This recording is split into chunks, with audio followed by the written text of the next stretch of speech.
ஆண்டவராய் இயேசு கிறிஸ்துவின் நாமத்துக்கு மேன்மை உண்டாவதாக. பிரசங்கி 5வது அதிகாரம் வசனம் 1 இப்படியாய் சொல்லுகிறது: நீ தேவாலயத்துக்கு போகும்போது உன் நடையை காத்துக்கொள்.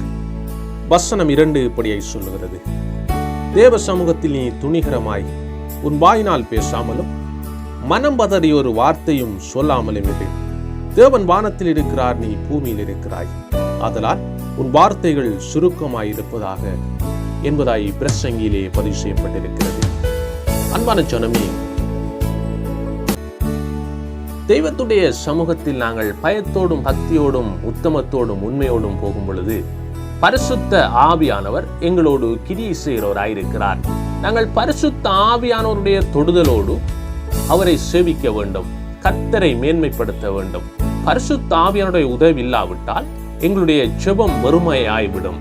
அன்பான ஜனமே, முதலாவது பரிசுத்த ஆவியானவருடைய தொடுதல் எங்களுக்கு வேண்டும். அப்படியானால் முழுமையாய் உத்தமமாய் உண்மையாய் கர்த்தரை சேவிக்க வேண்டும். ஆண்டவராய் இயேசு கிறிஸ்து உங்களை ஆசீர்வதிப்பாராக. God bless you.